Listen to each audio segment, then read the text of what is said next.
Hello, everybody. My name is Mr. H, also known as Mr. Heiming, and I am Classical Academy's new world history teacher. And I'm excited to meet you. Many of us should be having some conferences coming up for those who are in my cohort. If you're not in my cohort, please reach out to me and come during one of my Zoom meetings.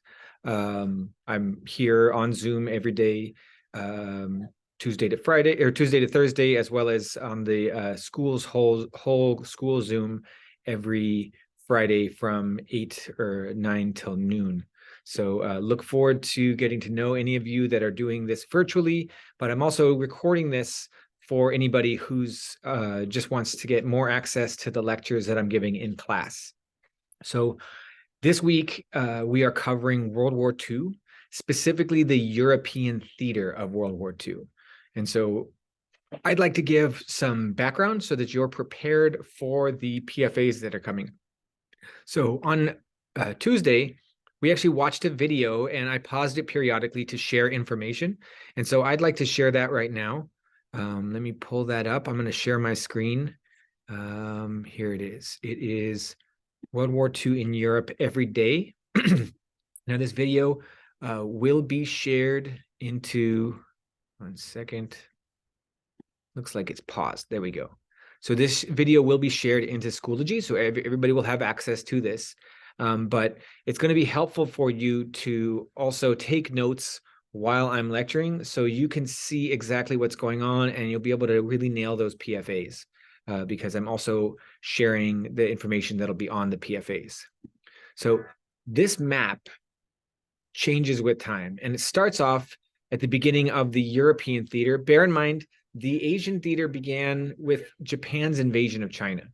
And so this very first expansion, this is already after Austria has been absorbed into the German Empire, the Nazi government, and the Czechoslovakia has also been absorbed. If you remember, the Sudetenland was initially occupied, and then later all of Czech Republic. And due to the policy of appeasement by the rest of Europe, basically France and England, over here on the left, you can see that they did nothing, but they did draw a line in the sand for the invasion of Poland. And they said, if Germany invades Poland, because there was this corridor right here that was blocking off this part of Eastern Germany with the rest of Germany, they said, if you invade that or you invade the rest of Poland, we're going to war. And so this is widely considered the beginning of World War II in the European theater. Now, Germany knew that they had USSR over here in the East that was potentially going to be a rival for them. And so they negotiated a peace with USSR known as the Molotov-Ribbentrop Pact, named after the diplomats that negotiated it. Molotov also, it happens to be the same guy that the Molotov cocktail is named after, when you take a bottle full of flammable liquid, stuff a rag in it, and light it on fire.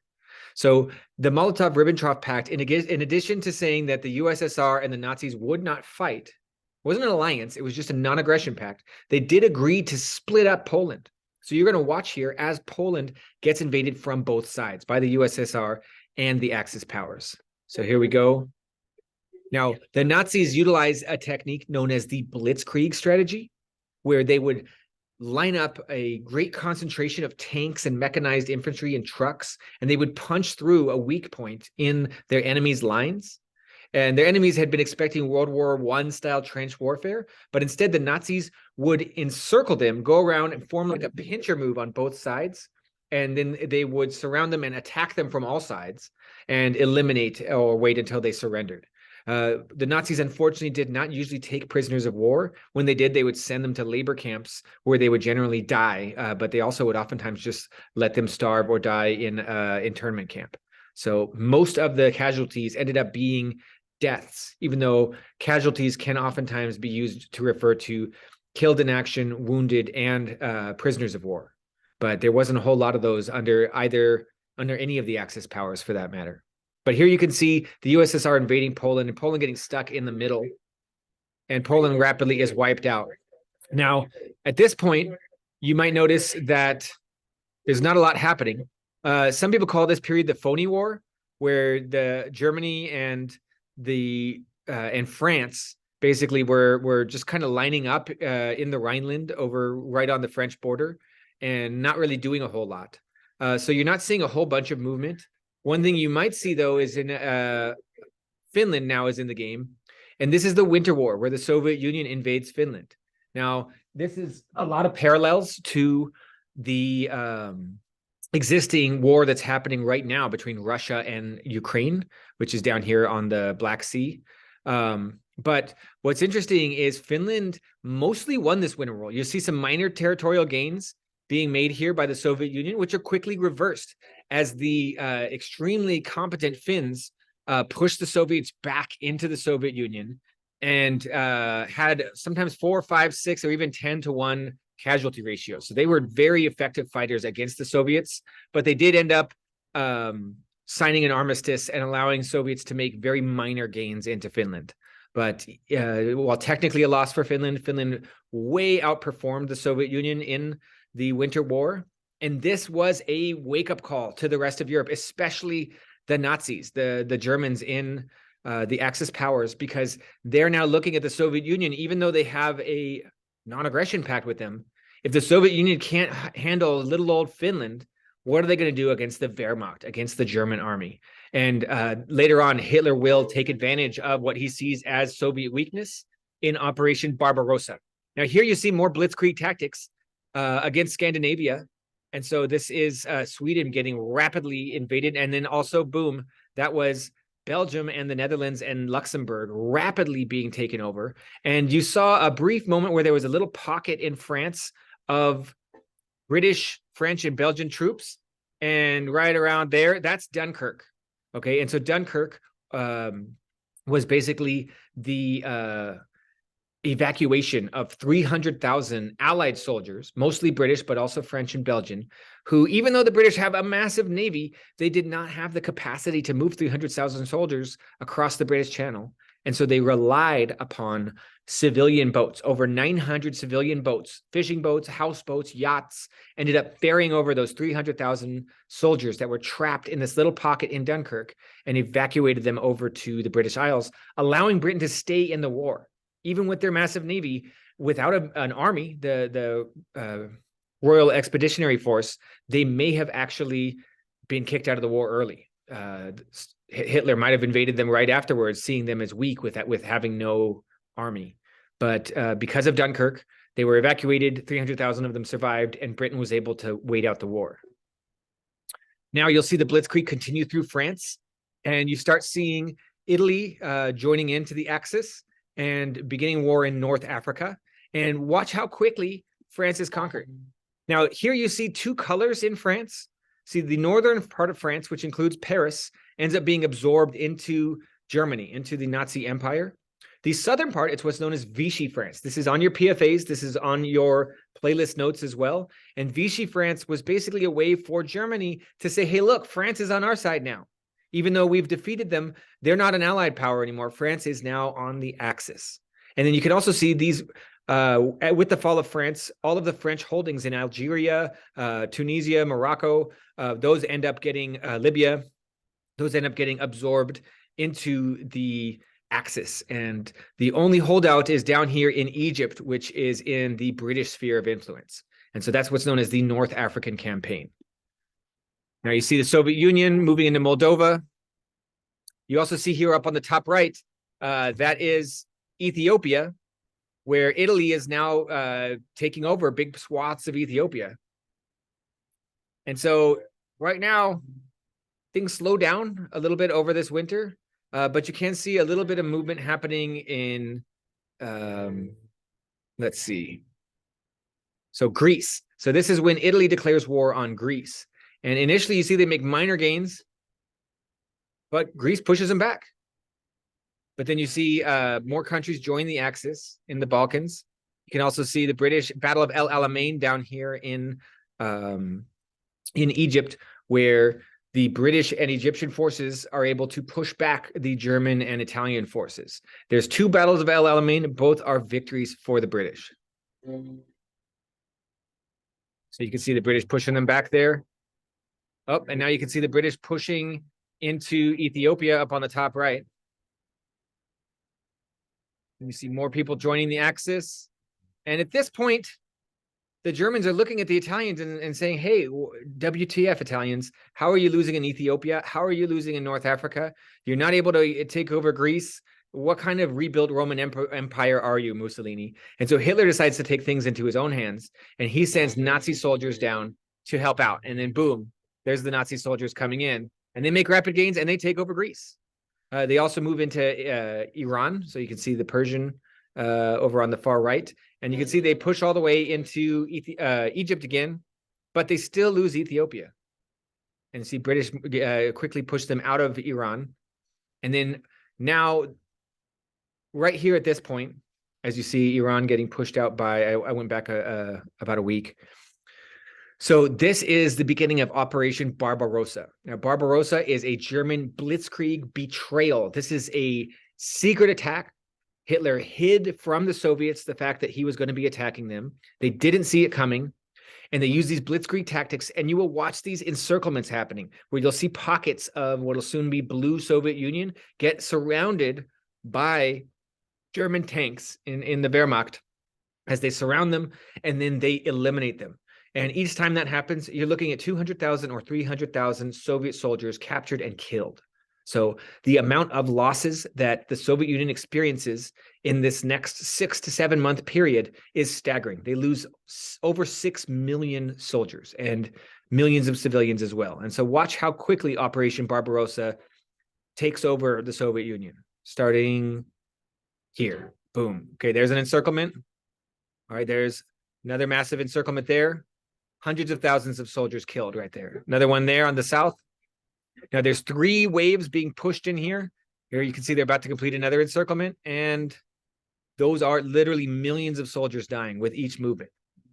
Now you see Finland is actually joining in against the Soviets, but not necessarily on the side of the Nazis. The Finns were not Nazis. They were never part of the Axis, but they were still upset about the Winter War. And so they actually achieved many gains against the Soviet Union during Operation Barbarossa. And you can see this little blue part right between Finland and the Axis powers. That is Leningrad, which will be under siege. This is in your playlist notes, and this is also a PFA. Leningrad is under siege for 4 years. Almost 1 million people die in Leningrad. It is one of the most brutal sieges. People end up having to resort to cannibalism. It is a really bad time, but it also bogs down the Northern Army of the Nazis, and they end up being stuck outside Leningrad for the rest of the war. They never make many gains past that. Likewise, the Central Group, they make it all the way to Moscow, just about. They're on the outskirts of Moscow, but look at what time it is. It's October. What do you think it's like in October in the Soviet Union? November. It's cold. They are still in their summer outfits. Hitler was so confident that he was going to win this war that he never actually gave them their winter outfits. So they're stuck there wearing their summer gear. And it's not just outfits for their soldiers. The oil in their tanks is the wrong oil. In their trucks is the wrong oil. They're starting to run out of fuel, and the fuel they do have is freezing in their machines. And so they get bogged down. They stop right outside Moscow. Despite making huge gains and killing literally 6 or 7 million Soviets, they're stuck. And then boom, that's Stalin counterattacking. So one important thing that happens here, you saw little blue blips as the Soviets pushed them back.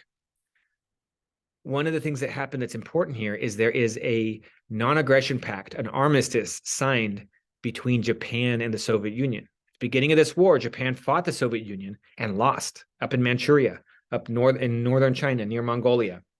Japan tried to take Mongolia. They tried to take parts of the Soviet Union up there, and they were pushed back by very, very strong Siberian warriors, Soviet soldiers who are trained in fighting in very cold conditions. These are skilled, these are experienced soldiers, and by signing that armistice with Japan, Stalin is able to bring those soldiers in from the Far East and use them in a counterattack. Another thing, all this light red area here in the Soviet Union that the Nazis just took over, that was all scorched earth, according to Stalin's policy of Order Number 227, which basically said, leave them nothing, burn down everything. Take all the supplies, put them on trains, send them east. Take all the factories, put them on trains, send them east. So he moves all his supplies and trains and materials to the east so that they can reassemble them and use them to continue to fight the war. And at the same time, they burn and destroy everything. They salt the earth, they scorch the earth so that there is no food, no supplies, no materials, nothing for the Nazis. So they've gained all this territory. It's horrific what they did to the civilian population on both sides, because these were people's homes, these were people's livelihoods that Stalin just destroyed under Order 227. But the Nazis have nothing to show for it. And so they're running out of supplies, they're running out of fuel, and it allows Stalin to counterattack them with these Siberian forces. So you see, they get pushed back a little bit. And then things just kind of stop for the winter because it's cold. But yeah, look at all those gains the Soviets made against them. So despite all of their success, the Nazis are not in the best place right now. And around here, Hitler makes a decision. He decides, I need more supplies. I didn't get the supplies I was hoping to when we conquered Ukraine and Belarus and Lithuania and Latvia, all the Baltic countries. So what I need to do is get supplies. And where are the supplies? They're not up in the north. They're stuck outside Leningrad still. They barely made it. They almost made it to Moscow. But down here in the south, between the Black Sea and the Caspian Sea, the Caucasus Mountains, there's a lot of oil. There's a lot of gas. There's a lot of resources down there. And so Hitler says, I'm going to push through to Stalingrad. Okay, in Stalingrad on the Volga River, I believe it's now called Volgograd, but back then it was called Stalingrad. He says, I'm going to go make my way to Stalingrad, and I'm going to get all those resources, and then we're going to have all the oil we need. We may even link up with those forces that just got defeated down in Iran and the Middle East and get access to all those Middle Eastern oil stores and, start getting stuff from Turkey. So that's his plan. So you're going to see the Axis stops moving up north, and they start moving down south. So there's a little encirclement there. That's another few 100,000 Soviet soldiers. You can see they push back here. They almost make it through Egypt again, lose again at the Second Battle of El Alamein. And here they are pushing through to Stalingrad. They're making huge successes with the German Sixth Army. They take almost an entire area around the Black Sea. They're moving towards the Caspian, and then bam, they hit Stalingrad. And in Stalingrad is the bloodiest battle, the highest rate of casualties of any place in an extremely bloody war, the most bloody war in human history. Stalingrad is the worst place to be. They completely the Nazis flatten Stalingrad. They bomb it until it is just rubble. But that rubble is full of Soviet snipers. It is full of Soviet partisans, and they continue to hold out despite losing hundreds of thousands, millions of people die in the Battle of Stalingrad. And it ends up being a graveyard for Nazi soldiers. The Romanians that are covering the Nazis' rear end up getting defeated in a little while. You'll see the counterattack by Stalin, and they surround the entire Sixth Army and eliminate them. We're talking 500,000 Nazi soldiers killed outside Stalingrad. Many of their boots and equipment is still there. What just happened there in North Africa? That was the United States and Britain coming in force and pushing the Nazis, pushing the Italians out of North Africa, as well as the British pushing westward from Egypt. And then look back up here towards the Soviet Union, and you're going to see the counterattack. Boom. That was hundreds of thousands of Nazis getting killed by the Soviets. And see, now they're pushing. At this point, the Soviet Union, despite losing probably 10 million people at this point, they have just inflicted massive casualties on the Nazis' best troops. So millions of Nazis have just been eliminated, many of them the most skilled, experienced, highly trained troops. And so now it's just really a steamroller action as the Soviets march steadily at great human cost. I mean, they lose another 10 million people after this point in the war, marching their way to Berlin. At the same time, you could see the Allies, they're taking out Tunisia, but they are pretty much in control of North Africa. And so the people of Italy are looking at this and saying, you know what, Mussolini, you promised us this new Roman Empire and things aren't going so hot. And so the people of Italy overthrow Mussolini. And you'll watch it. Italy will briefly go white. There you can see here they're going for Sicily.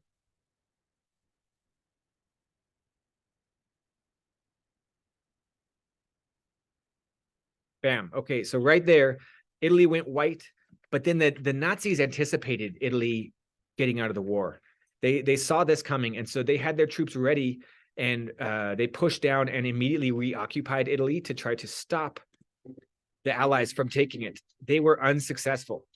The Allies at this point, coming in with the full support of the United States and Britain, are able to retake Italy from the Nazis. However, right around this point, there's a lot of spycraft going on. So the Nazis still hold all of Western Europe other than the southern tip of Italy and Spain, and of course, Great Britain. But Hitler knows an attack's coming on the West. They just had the Tehran conference in November of 1943, where Stalin begged them, hey, listen, I've lost 12 million people at this point. Can you please attack them from the West? And the decision had to be made. Is the big invasion coming from North Africa up through Italy? Is it coming up through southern France? Or is it going to come through the north of France, through some place like Normandy or maybe Brittany? Now, the decision ended up for it to be in Normandy, Operation Overlord, known as D-Day. But in order for that to be a successful landing, it's going to be the largest land and sea battle in history, the largest amphibious invasion in history to this day. But in order for that to be successful, they can't have the German Wehrmacht waiting for them. They can't have the Luftwaffe, the Air Force, waiting for them. So they need to do some misdirection.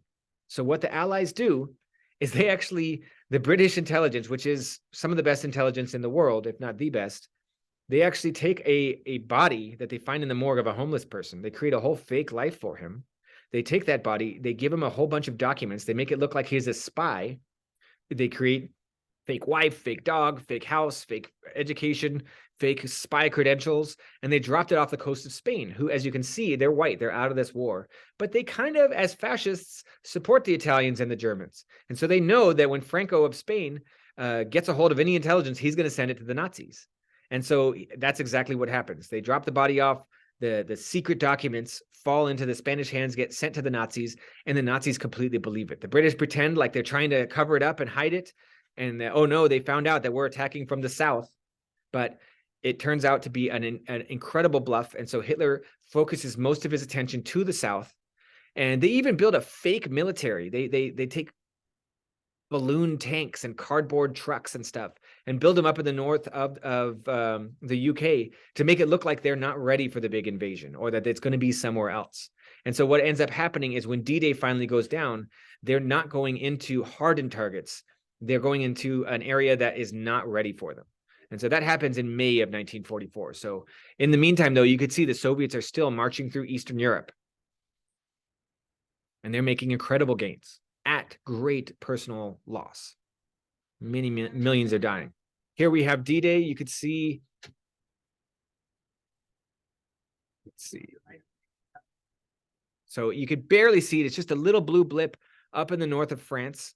But quickly you see they start to retake Italy, and then they do actually push up from the south as well. Now that they've made that landing in Normandy, they can also start pushing up from the south as well. And France is liberated fairly quickly, almost as fast as it was taken over. France is now back on the side of the Allies.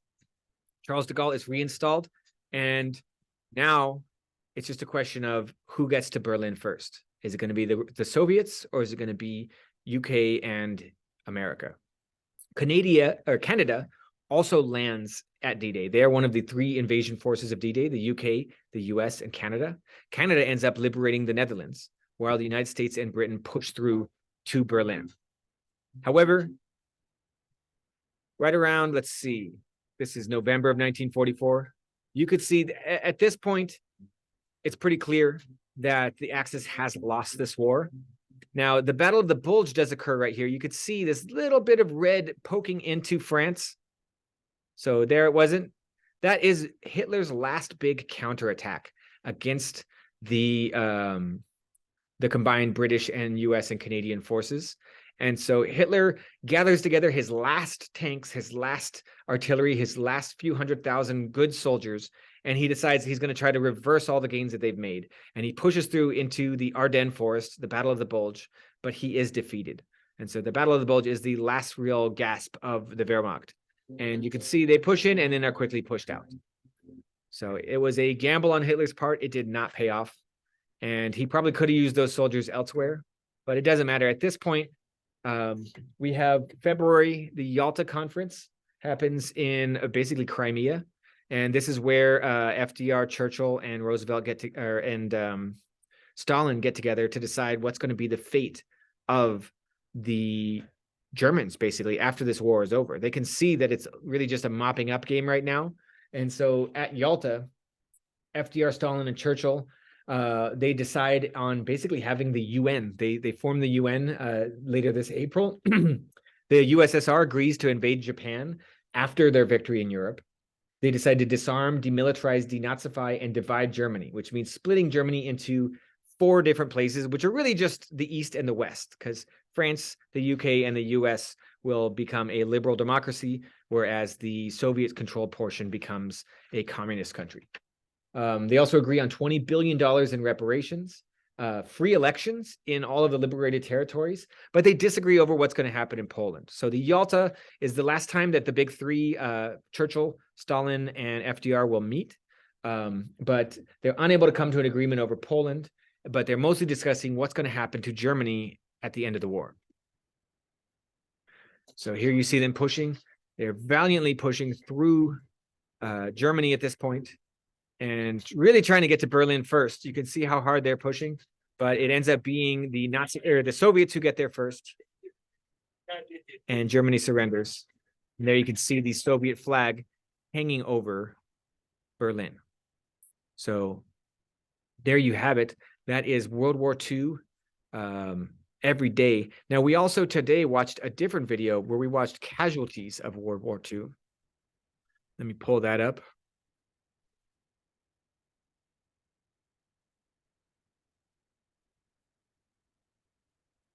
It was by Imperial Statistics. So here you can see the number of deaths. Now, China starts out, they were actually at war since 1931 in Manchuria, and since 1936 when Japan invaded China proper. And you can also see Poland, they rapidly lose an enormous number of people at the outset of the war. But China's losing hundreds of thousands of people. I mean, this is really staggering, and you don't even see Japan on the map yet. Now, Finland, you can see they're losing a lot of people. This is the Winter War, Soviet invasion of Finland, and look at how many more people the Soviet Union is losing compared to Finland. It's almost 10-to-1 ratio. So the Finns are greatly outperforming the Soviets.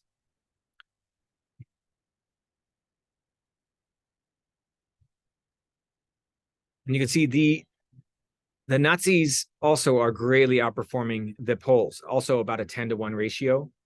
Now, Germany invades Denmark and Norway, and they quickly, using blitzkrieg tactics, are able to take them over, barely losing anybody. And they also invade Netherlands, Belgium, Luxembourg, and France. Now, you may notice that Poland is losing quite a few people here. Poland's already occupied by the Soviets and by the Nazis. And yet you'll see their numbers continue to go up the entire time. This is because in Poland, you have the concentration camps being established, and you have millions of Jews being killed. It's not just Jews, it's also Roma, it's also Slavs, it's also homosexuals, it's also political dissidents. But the Jews lose almost 6 million people, making them the largest ethnic group that is ethnically cleansed by the Nazis. Although you could probably make an argument that China lost even more to the Japanese. I mean, look, they're already almost at 3 million. It's really staggering. It's hard to imagine how many people that even is. So the Soviets annexed the Baltic states. And you can see how many countries are being impacted by this. Every single one of these, while it's just a statistic to us right now, these are people's children. These are people's fathers and brothers and sons being killed. And not just men too, women and children as well. So Poland continues to lose just a staggering amount of people.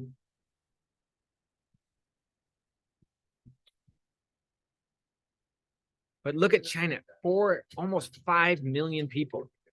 The Japanese invasion of China is one of the biggest humanitarian catastrophes in history.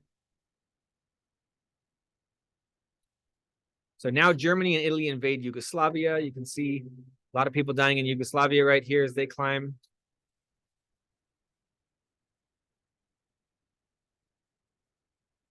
Now here's where Operation Barbarossa begins. So look at the beginning of Barbarossa. Soviet Union's lost almost 200,000 people to Finland, who's only lost 50. Germany and Soviet Union start out with almost the same number of people lost at the beginning of Barbarossa, Watch how quickly the Soviet Union loses people. This is June of 1941.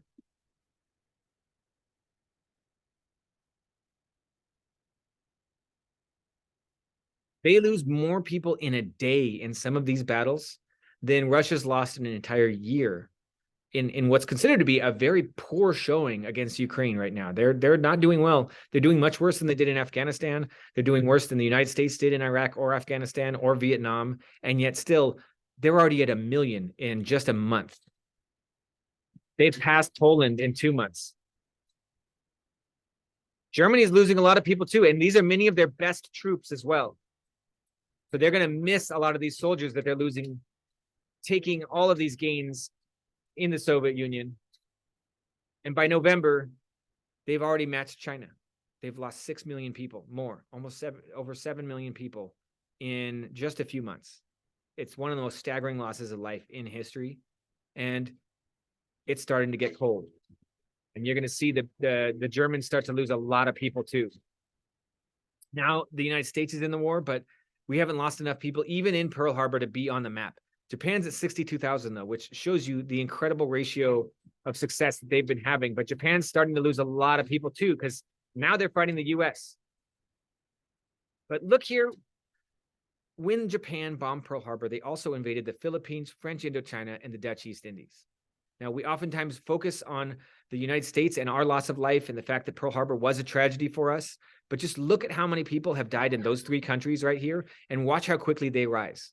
People oftentimes don't talk about those 3 countries, and especially don't talk about India, who India just lost 254,000. And they're going to be one of the highest losers in the war as far as so many people killed. It's really mind-boggling. Japan's starting to lose a lot. They're starting to really feel the effects of fighting a war on so many different fronts. French Indochina, though, that is many people being absolutely massacred by the brutal Japanese policies. Soviet Union is now at 10 million people lost in basically a year of fighting. It's mind-boggling. India's got 500,000.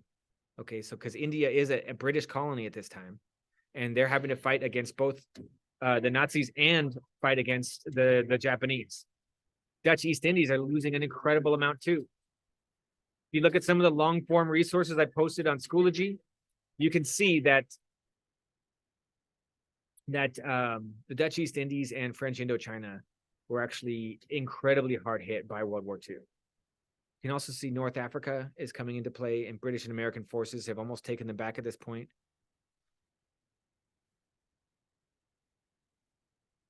The United States is still, okay, there, we just finally got in there with 50,000 people lost, okay, which all things considered is really not that much compared to the Soviet Union at 15 million at this point.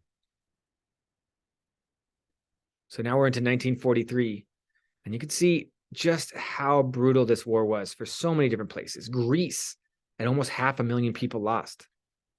Yugoslavia. These places aren't oftentimes talked about when we talk about the death tolls in World War II, because they so often get overshadowed by the Soviet Union, China, Germany, Japan. But it's really tragic what's happening here, every single one of these. Now, around this point, Ethiopia is going to stop seeing many casualties because they will have been retaken. And so Ethiopia and Finland down there at the bottom, both are going to basically stop because they've achieved their objectives and they are no longer part of the war. Yeah, Finland's out now.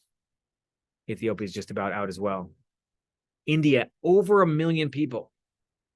Soviet Union liberates Kyiv, but they're at 20 million people lost. At the same time, Germany's lost 5 million, and they don't have 5 million to spare. But that doesn't stop them from just absolutely massacring the Polish people. Dutch East Indies are at 2 million. I mean, that's flabbergasting, seeing how many people are getting killed in the Dutch East Indies and India. One thing that a lot of people don't realize is Japan, their army almost never lost during World War II. It was their navy that was largely defeated by the United States. But during this entire time, their army was achieving victory after victory over the Chinese, the Indians, the Dutch East Indies, French Indochina, the Philippines. And so they were really enacting just harsh occupation of these countries. But Japan is starting to see just as lopsided death totals against the United States as they were experiencing against the people they occupied, partially because the Japanese people had been so heavily propagandized, they refused to ever surrender. And so they would fight to the death, which led them to have massive casualty ratios all during the war against them, because they didn't have any captives, they didn't have any injured. They would do bonsai charges with spears or blow themselves up with grenades rather than be taken prisoner. And that's not just their soldiers, that's also their civilians in places like Taiwan and Saipan. And this is part of the reason why the atomic bomb was used. So here you have the Germans surrendering. They lost almost 9 million people. But look at the incredible just horror that they inflicted upon the rest of the world. So Allied forces are capturing Okinawa. And you can see the United States is starting to feel some casualties here. This is not an easy war for the United States, but we're still not even caught up to the UK. And so when the atomic bombs are dropped, you have to understand this is the context for the atomic bombs being dropped. This is the context for the firebombing of Tokyo, which ended up seeing hundreds of thousands of people being killed. For the firebombing of Dresden, which also killed more people than the atomic bomb did. And these are, by modern standards, considered to be war crimes. But the United States, in making these decisions, did it having to weigh whether or not they're going to have to go in and invade Japan on land, basically do amphibious landings on every single island in their archipelago and try to take them over. And they understood that there would be millions of US lives lost and possibly tens of millions of Japanese lost if they were to have to invade Japan. And at the same time, now that the war is done in Europe, that means because of the terms agreed to at Yalta and Tehran, that the Soviet Union is now invading Japan as well. And Japan does not want to experience the kind of human wave tactics that the Soviet Union was using against the rest of the world. And so Japan surrenders after being bombed by 2 nukes and starting to get invaded by the Soviet Union. And so that's the final death toll of World War II, at over 77 million people killed. And places like the Philippines seeing 1 million casualties, India 2.5 million, Dutch East Indies 3.5 million. So this was a very, very brutal war. And if you'd like to learn more about it, please look at the resources that I provided. Let me pull those up real quick.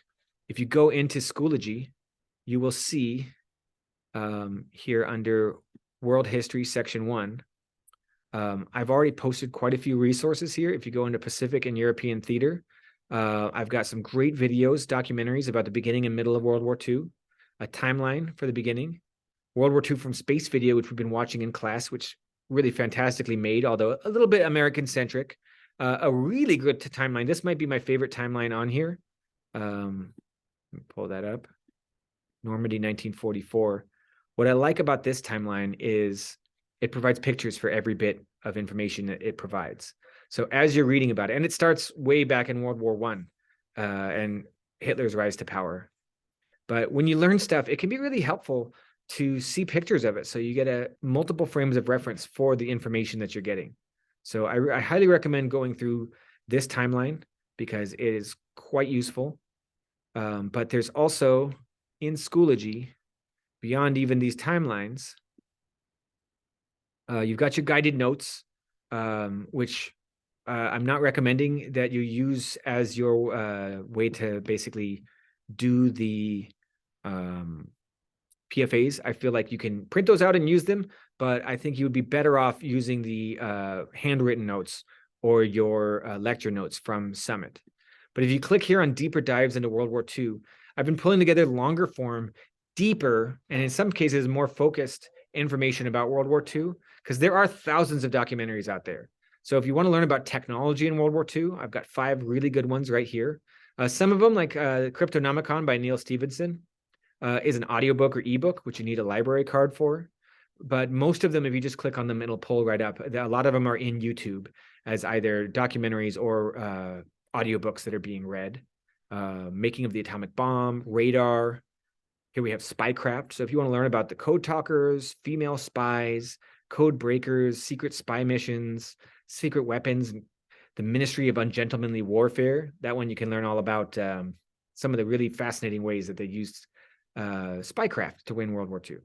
Then if you just want to learn about battles, I've got battles from pretty much every different perspective and every different theater, whether if you want to learn about what was going on and how come so many people died in Indonesia and Indochina, some of that stuff's in here. If you want to learn about Blitzkrieg tactics or Pearl Harbor or Midway, there's a lot of really good stuff here. Battle of Britain, that's the bombing of Britain by the Nazis and how they overcame it. Stalingrad, there's a couple here. And then James Holland, these ebooks right here on Overdrive, he's got an ebook on almost everything. And I think he's written 40 books on World War II. So if you want to listen to one of those or read it, you do need a library card, but they're great. There's also stuff on the economy. So there's an ebook that goes over the economics of World War II, which I think is pretty cool. It's about, let's see, how many different articles, looking at it from pretty much every different angle. So you got 16 different articles on the economics of World War II and what happened there. If you would prefer documentary, War Factories is great. I think they've done 3 or 4 seasons. And some of these just link to everything about England or everything about Germany or Russia. Plenty on the US as well, but this is world history. So I thought I'd focus on all those players. Politics, you can read Churchill's own book about the Second World War. There's an audiobook. We've also got podcasts like Hardcore History. Trigger warning, Hardcore History can be a little bit graphic, but just remember that this is a very violent, the most violent conflict in world history. And so if you listen to Supernova in the East about basically the Japanese expansion and empire in the Pacific Front, or Ghosts of the Ostfront, to learn about the battle between the Nazis and the Soviets. Just know that these are fairly long and they are fairly graphic, but they are incredibly detailed and very well made, and they reference all of their sources. We've also got a whole bunch of personal stories as well. If you want to hear about what it was like living through the Holocaust, being embedded with British soldiers in the Pacific, memoirs from German soldiers and radio operators, as well as what it was like living inside the Third Reich. So I'll be adding more to this, but I wanted you to have a deeper dive in case you're actually interested in this subject matter. But I think that's about it. I'm going to be uploading this to YouTube and sharing it to Schoology so that you have access to it. And I've also posted a link. I don't have time to get into it right here. But this video right here will tell you about the Big 3 conferences, which is Objective 3 in today's or tomorrow's PFA. So you can learn about Tehran, Yalta, and Potsdam. So hopefully those resources are helpful to you. I tried to cover all of the PFAs while I was giving this lecture, and I appreciate you. And please come to my office hours if you would like to get to know me a little bit better and go over any particular points. So thank you so much, and have a great rest of your day.